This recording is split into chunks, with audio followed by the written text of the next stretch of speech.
I have a quick book recommendation. I want to do one of these a week if I can. I won't do as much editing. One of these a week. The first one I would recommend to you is Tim Keesee, Dispatches from the Front, Frontline Ministries. Really a great book. And this one, actually, we're going to do a book giveaway. So it's Christmas time to give things away. Won't do a giveaway each time, but with this one, the first 10 of you who respond will get one. But you got to know how to respond. Okay, so hold on a second. I like Dispatches from the Front for many reasons. First of all, I think it really does a good job of confronting American Christianity in our cushiness, our cushy Christianity. As you read about believers, right? Not just ministers, pastors, church leaders, but believers, Christians, your brothers and sisters all around the world, you will realize that you do not have it hard.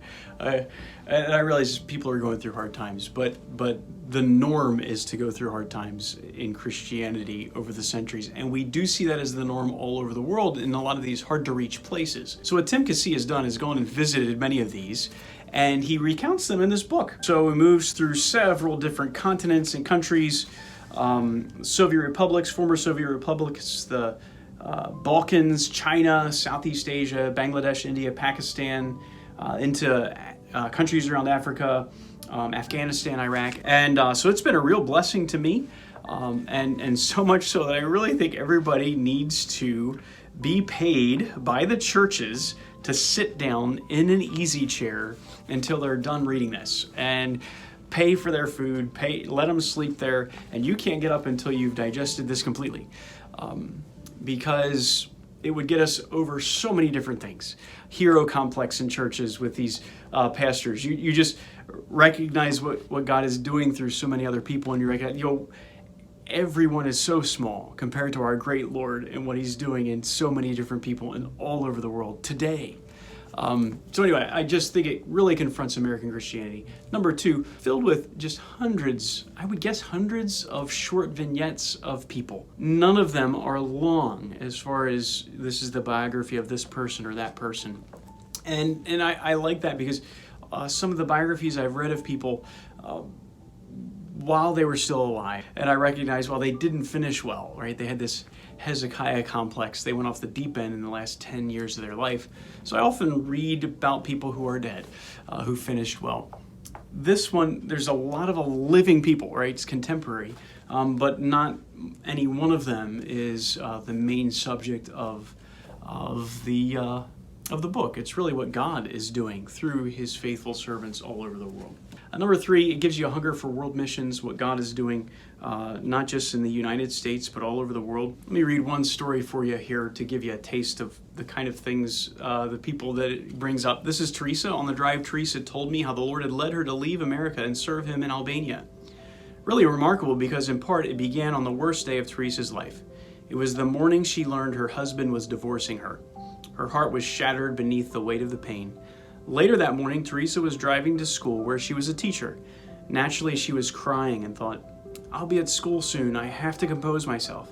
She pulled up to a stoplight and looking down, she saw a long-stemmed rose wrapped in paper lying next to her car.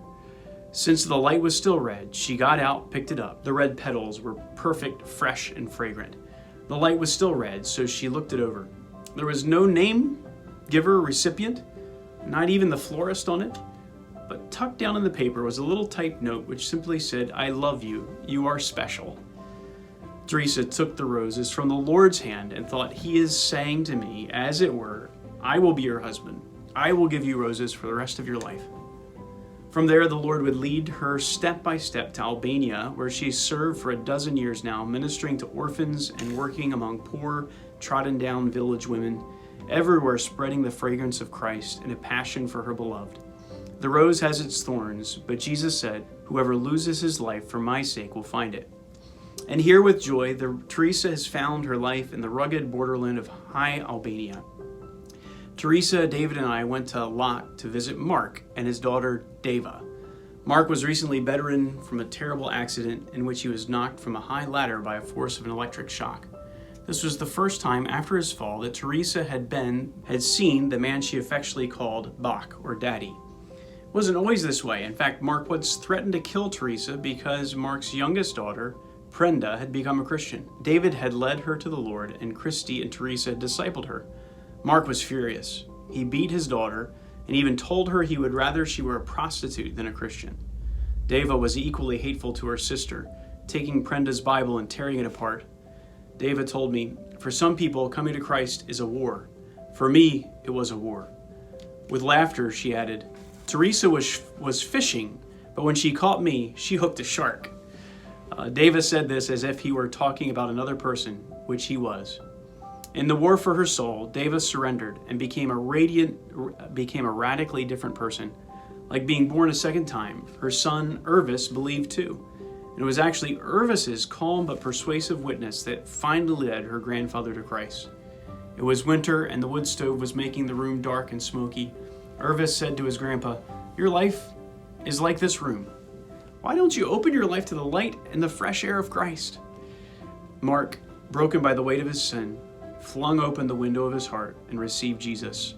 The clouds lifted, darkness became light, and hate was changed to love. The man who once threatened to kill Teresa now loves her like a daughter, and Deva loves her like a sister, which she is. The Bible Ripper now embraces the Christian magazines that Teresa brought for her. In that little room was the glow of the gospel. Their stunning faces were brightened by joy because they have met Jesus.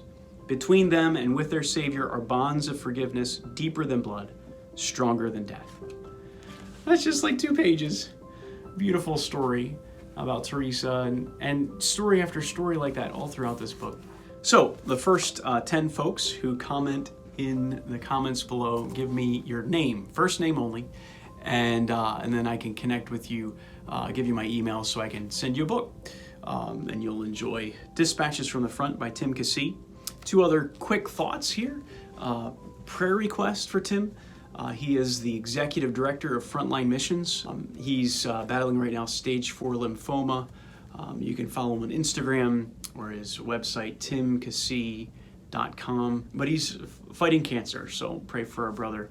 Pray the Lord will raise him up and continue to use his pen for his glory. On a personal note, I was in college when I met the Cassies, ready to spend a summer living here in New York City. My first summer here living by myself. Was going to serve as a youth pastor at a church in Brooklyn, and was about a week before found out I needed to get a car. I had $700 in the bank account. What am I going to do, right? I need to be able to shuffle these teens all over New York, and so I was challenged to get a car. Prayed for it, told people to pray about it. I was like, it's Wednesday night, by Friday night I need a car. I only have $500 because I need to get there, I need to pay gas. And the Lord provided it. That morning, the Lord gave me Mark 9:23 in my Bible reading with the Lord. Nothing is impossible to him who believes. And then Thursday, the Cassies had sold me their car, an old car, but it worked really well all through that summer and for years, helping serve the Lord, help build my faith. In fact, made sure to put this on the license plate to help remember that time. But if I could just, this is a book recommendation. It is nice that they're all short as they cover all these different regions, so you can read it throughout the year, one little spot at a time. But it'd be better to be slammed to your couch and not get up from your cushy couch to recognize how cushy we have it here. All right, I trust it'll challenge you spiritually to walk with the Lord and pray for your brothers and sisters who are living on the front lines and honoring the Lord with their sacrifice. All right, thanks for tuning in. Please comment below if you want me to send you one of these books, and we'll see you next time.